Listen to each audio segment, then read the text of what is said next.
എല്ലാവർക്കും നമസ്കാരം. മീനു ടോക്കീസിൻ്റെ പുതിയൊരു വീഡിയോയിലേക്ക് സ്വാഗതം. കേന്ദ്ര സർക്കാരിൻ്റെ കീഴിൽ ഇന്ത്യൻ കോസ്റ്റ് ഗാർഡിലേക്ക് ജോബ് വേക്കൻസി ഉണ്ട്. തസ്തികയുടെ പേര് ഗ്രൂപ്പ് സി സിവിലിയൻ പേഴ്സണൽ പോസ്റ്റുകളാണ്. അപേക്ഷിക്കേണ്ടത് പോസ്റ്റ് വഴിയാണ്. അപേക്ഷിക്കേണ്ട അവസാന തീയതി ഡിസംബർ 15 ഡീറ്റെയിൽസ് നോക്കാം. ഡെയിലി ഇതുപോലുള്ള ജോബ് വേക്കൻസികൾ അറിയാൻ ഇപ്പോൾ തന്നെ ഈ ചാനൽ സബ്സ്ക്രൈബ് ചെയ്യുക. കേന്ദ്ര സർക്കാരിൻ്റെ കീഴിൽ ഇന്ത്യൻ കോസ്റ്റ് ഗാർഡിലേക്കാണ് ഇപ്പോൾ ജോബ് വേക്കൻസി ഉള്ളത്. താല്പര്യമുള്ളവർക്ക് പോസ്റ്റ് വഴി അപേക്ഷിക്കാവുന്നതാണ്. ഈ തസ്തികകളിലേക്ക് മെയിൽ കാൻഡിഡേറ്റ്സിനും ഫീമെയിൽ കാൻഡിഡേറ്റ്സിനും അപേക്ഷിക്കാവുന്നതാണ്. തസ്തികകൾ ഏതൊക്കെയാണെന്നും ഡീറ്റെയിൽസും നോക്കാം. ആദ്യത്തെ പോസ്റ്റ് ഡ്രാഫ്റ്റ്സ്മാനാണ്. ശമ്പളം ലഭിക്കുന്നത് ലെവൽ 4 ആണ്. വേക്കൻസി 1 അൺറിസർവ്ഡ് കാറ്റഗറിയാണ്. ക്വാളിഫിക്കേഷൻ വേണ്ടത് diploma in civil or electrical or mechanical or marine engineering or naval architecture and ship construction ആണ് വേണ്ടത്. അപ്പോൾ ഇതിൽ ഏതെങ്കിലും ഒരു ഡിപ്ലോമയാണ് വേണ്ടത്. അല്ലെങ്കിൽ certificate in draftsmanship in above said discipline ആണ് വേണ്ടത്. കൂടാതെ 1 ഇയർ എക്സ്പീരിയൻസും ആവശ്യമാണ് ഇൻ കൺസേൺഡ് ഫീൽഡ്. അതായത് ഇപ്പോൾ നമ്മൾ പറഞ്ഞ ഏതെങ്കിലും ഒരു ഫീൽഡിൽ എക്സ്പീരിയൻസും ആവശ്യമാണ്. അപ്പോൾ ഡിപ്ലോമ അല്ലെങ്കിൽ സർട്ടിഫിക്കറ്റ് കൂടാതെ 1 ഇയർ എക്സ്പീരിയൻസ് ആണ് വേണ്ടത്. പ്രായപരിധി 18 മുതൽ 25 വയസ്സാണ്. ജോലി വരുന്നത് ന്യൂഡൽഹിയിലായിരിക്കും. ഇനി അടുത്ത പോസ്റ്റ് MTS ആണ്. അതായത് മൾട്ടി ടാസ്കിംഗ് സ്റ്റാഫാണ്. പിയൂൺ ആണ് വരുന്നത്. ശമ്പളം ലഭിക്കുന്നത് ലെവൽ 1 ആയിരിക്കും. Vacancy 2 OBC 1 EWS 1. ക്വാളിഫിക്കേഷൻ വേണ്ടത് 10ാം ക്ലാസ് ആണ്. കൂടാതെ ഓഫീസ് അറ്റൻഡൻ്റ് ആയിട്ട് 2 വർഷത്തെ എക്സ്പീരിയൻസും ആവശ്യമാണ്. പ്രായപരിധി 18 മുതൽ 27 വയസ്സ് വരെയാണ്. ജോലി വരുന്നത് ന്യൂഡൽഹിയിലാണ്. അപ്പോൾ ഈ തസ്തികയിലേക്ക് 10ാം ക്ലാസ്സും എക്സ്പീരിയൻസ് ഉള്ളവർക്കും അപേക്ഷിക്കാവുന്നതാണ്. അപ്പോൾ ഈ 2 പോസ്റ്റുകളിലേക്കാണിപ്പോൾ അപേക്ഷ വിളിച്ചിട്ടുള്ളത്. കേന്ദ്ര സർക്കാരിൻ്റെ കീഴിൽ സ്ഥിരജോലിയാണ് വരുന്നത്. അപ്പോൾ ഇതിനകത്ത് അൺറിസർവ്ഡും OBC ഒക്കെയാണ് പറഞ്ഞിട്ടുള്ളത്. അപ്പോൾ അങ്ങനെ അല്ലാത്ത കാറ്റഗറി SC ST കാറ്റഗറി ആണെങ്കിലും അപ്ലൈ ചെയ്യാവുന്നതാണ്. അതായത് SC ST അല്ലെങ്കിൽ OBC EWS ഒക്കെ ആണെങ്കിലും അപ്ലൈ ചെയ്യാവുന്നതാണ്. പക്ഷേ റിസർവേഷൻ കിട്ടത്തില്ലെന്ന് മാത്രമേ ഉള്ളൂ. ഏത് കാറ്റഗറി ആണെങ്കിലും അപ്ലൈ ചെയ്യാവുന്നതാണ്. ഇനി ഓരോ തസ്തികയ്ക്കും വരുന്ന ജോലികൾ എന്തൊക്കെയാണെന്ന് കൊടുത്തിട്ടുണ്ട്. വിശദമായിട്ട് തന്നെ കൊടുത്തിട്ടുണ്ട്. ഇനി ഇതിലേക്ക് അപേക്ഷിക്കേണ്ടത് എങ്ങനെയാണെന്ന് നോക്കാം. ആപ്ലിക്കേഷൻ ഫോം ഉണ്ട്. ആപ്ലിക്കേഷൻ ഫോം നിങ്ങൾ ഫില്ല് ചെയ്തിട്ടാണ് പോസ്റ്റ് വഴി അയച്ചു കൊടുക്കേണ്ടത്. ആപ്ലിക്കേഷൻ ഫോമിൻ്റെ കൂടെ തന്നെ സെൽഫ് അറ്റസ്റ്റ് ചെയ്തിട്ടുള്ള കളേർഡ് ഫോട്ടോഗ്രാഫ് കൂടാതെ താഴെ പറയുന്ന ഡോക്യുമെൻസിൻ്റെയൊക്കെ സെൽഫ് അറ്റസ്റ്റ് ചെയ്തിട്ടുള്ള കോപ്പി കൂടെ വെക്കേണ്ടതാണ്.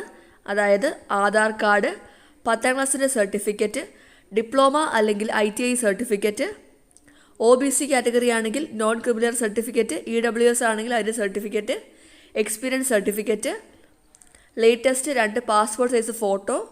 അതുപോലെ തന്നെ ആപ്ലിക്കൻസ് 50 രൂപയുടെ പോസ്റ്റൽ സ്റ്റാമ്പ് ഒട്ടിച്ചൊരു ബ്ലാങ്ക് എൻവലപ്പും കൂടെ ആപ്ലിക്കേഷനും കൂടെ വെച്ചാണ് അയക്കേണ്ടത്.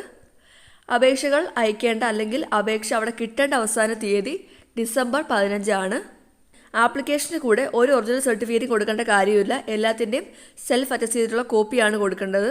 ഇനി നിങ്ങൾ സ്പീഡ് പോസ്റ്റ് അല്ലെങ്കിൽ ഓർഡിനറി പോസ്റ്റ് അയക്കേണ്ട അഡ്രസ്സ് എന്ന് പറയുന്നത് directorate of recruitment, coast guard headquarters, coast guard administrative complex, C1 Phase 2 industrial area, sector 62, Noida, UP, pin code 201309. ഈ അഡ്രസ്സിലാണ് നിങ്ങൾ പോസ്റ്റ് അയക്കേണ്ടത്. ഇനി സെലക്ട് ചെയ്യുന്നത് എങ്ങനെയാണെന്ന് നോക്കാം.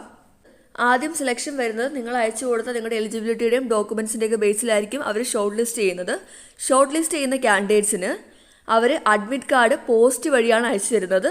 ഓൺലൈൻ അല്ല, പോസ്റ്റ് വഴി അയച്ചു തരും. നേരത്തെ പറഞ്ഞില്ലാണോ നമ്മൾ ആപ്ലിക്കേഷനകത്ത് ഒരു ബ്ലാങ്ക് എൻവലപ്പ് 50 രൂപയുടെ പോസ്റ്റൽ സ്റ്റാമ്പ് ഒട്ടിച്ചൊരു ബ്ലാങ്ക് എൻവലപ്പ് അയക്കണമെന്ന്. ആ എൻവലപ്പിനകത്താണ് അവർ നിങ്ങളുടെ അഡ്മിറ്റ് കാർഡ് ഇട്ടിട്ട് നിങ്ങൾക്ക് തിരിച്ചയച്ചു തരുന്നത്.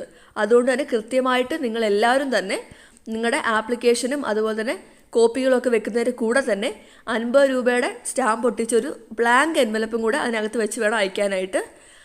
ആ എൻവലപ്പിലായിരിക്കും തിരിച്ച് നിങ്ങൾക്ക് അഡ്മിറ്റ് കാർഡ് അവർ അയച്ചു തരുന്നത്. അഡ്മിറ്റ് കാർഡ് കിട്ടിയിട്ടുള്ള എല്ലാ കാൻഡിഡേറ്റ്സിനെയും അവർ ഡോക്യുമെൻറ്റ് വെരിഫിക്കേഷനും റിട്ടേൺ എക്സാമിനേഷനുമായിട്ട് കോൺടാക്ട് ചെയ്യുന്നതാണ്. എക്സാമിൻ്റെ എക്സാക്ട് ഡേറ്റും ടൈമും വെന്യൂ ഒക്കെ തന്നെ അഡ്മിറ്റ് കാർഡിനകത്തുണ്ടായിരിക്കും. ഇനി എക്സാമിൻ്റെ സബ്ജക്ട്സ് എന്തൊക്കെയാണ് വരുന്നതെന്ന് നോക്കാം. ഡ്രാഫ്റ്റ്സ്മാൻ ആണെന്നുണ്ടെങ്കിൽ സബ്ജക്ട്സ് വരുന്നത് mathematics, science, general awareness, English, mental ability or reasoning ആണ്. 80 മാർക്കിനാണ്. ഇനി MTS പിയൂൺ ആണെങ്കിൽ mathematics, English, general awareness, mental ability or reasoning ആണ്. അതും 80 മാർക്കിനാണ് വരുന്നത്. ഓരോ സബ്ജക്റ്റിൻ്റെയും വിശദമായിട്ടുള്ള സിലബസ് കൊടുത്തിട്ടുണ്ട്. അതുപോലെ ശ്രദ്ധിക്കേണ്ട ഒരു കാര്യമാണ്, നിങ്ങൾ ആപ്ലിക്കേഷൻ അയക്കുന്ന എൻവലപ്പിൻ്റെ മുകളിലായിട്ട് ബോൾഡ് ലെറ്റേഴ്സിൽ application for the post of draftsman അല്ലെങ്കിൽ MTS ഏതാണെന്ന് വെച്ചാൽ അത് എഴുതേണ്ടതാണ്. അതായത് നിങ്ങൾ അയക്കുന്ന എൻവലപ്പ് ഉണ്ടല്ലോ, അഡ്രസ്സൊക്കെ എഴുതി അയക്കുന്ന എൻവലപ്പിൻ്റെ മുകളിലായിട്ട് application for the post of draftsman അല്ലെങ്കിൽ MTS പിയൂൺ എന്ന് എഴുതിയിട്ട് വേണം അയക്കാനായിട്ട്. ബോൾഡ് ലെറ്ററിൽ, അതായത് ഇതുപോലെ തന്നെ ബോൾഡ് ലെറ്ററിലാണ് എഴുതി അയക്കേണ്ടത്. ഈ നൊട്ടേഷൻ എഴുതാത്ത ആപ്ലിക്കേഷൻ ആണെങ്കിൽ റിജക്ട് ചെയ്ത് കളയുന്നതായിരിക്കും. അതുകൊണ്ട് കൃത്യമായിട്ട് എഴുതി വേണം അയക്കാനായിട്ട്. അതുപോലെ തന്നെ ഈ പറയുന്ന കാര്യങ്ങളൊക്കെ ഉണ്ടെന്നുണ്ടെങ്കിൽ ആപ്ലിക്കേഷൻ റിജക്ട് ചെയ്യുന്നതാണ്. എന്തൊക്കെയാണെന്ന് നോക്കാം. Incomplete application. അടുത്തത് applicants found over aged on the last date of receipt of application. അതായത് ആപ്ലിക്കേഷൻ അയക്കേണ്ട അവസാന തീയതി ഡിസംബർ 15 അല്ലേ. അപ്പോൾ ഡിസംബർ 15-ാം തീയതിയിൽ ഈ പറയുന്ന പ്രായപരിധി കഴിഞ്ഞു പോയവരുടെ ആപ്ലിക്കേഷനും റിജക്ട് ചെയ്യുന്നതായിരിക്കും. അതുപോലെ തന്നെ നിങ്ങൾ അകത്ത് വെച്ചേക്കുന്ന പേപ്പറിൽ ഏതെങ്കിലും ഇൻഫർമേഷനകത്ത് ഓവർ റൈറ്റിങ്ങോ കട്ടിങ്സോ കറക്ഷനോ ഒക്കെ ഉണ്ടെന്നുണ്ടെങ്കിൽ റിജക്ട് ചെയ്യുന്നതായിരിക്കും. അതുപോലെ തന്നെ നിങ്ങളുടെ സെൽഫ് അറ്റസ്റ്റ് ചെയ്ത ഡോക്യുമെൻറ്റ്സിൻ്റെ കോപ്പികളൊന്നും ഇല്ലെങ്കിലും റിജക്ട് ചെയ്യുന്നതായിരിക്കും. കൂടാതെ ഈ പറഞ്ഞ 50 രൂപയുടെ പോസ്റ്റൽ സ്റ്റാമ്പ് ഒട്ടിച്ച സെപ്പറേറ്റ് ബ്ലാങ്ക് എൻവലപ്പ് ഇല്ലയെന്നുണ്ടെങ്കിലും ആപ്ലിക്കേഷൻ റിജക്ട് ചെയ്യുന്നതായിരിക്കും. അപ്പോൾ ഇതൊക്കെ ശ്രദ്ധിച്ച് വേണം നിങ്ങൾ അപ്ലൈ ചെയ്യാനായിട്ട്. കൃത്യമായിട്ട് ഈ ബ്ലാങ്ക് എൻവലപ്പ് വെച്ച് വേണം നിങ്ങൾ അയക്കാനായിട്ട്. കൂടുതൽ വിവരങ്ങളൊക്കെ അറിയണമെന്നുണ്ടെങ്കിൽ കോസ്റ്റ് ഗാർഡിൻ്റെ സൈറ്റ് നോക്കാവുന്നതാണ്. സൈറ്റ് എന്ന് പറയുന്നത് indiancoastguard.gov.in ആണ്.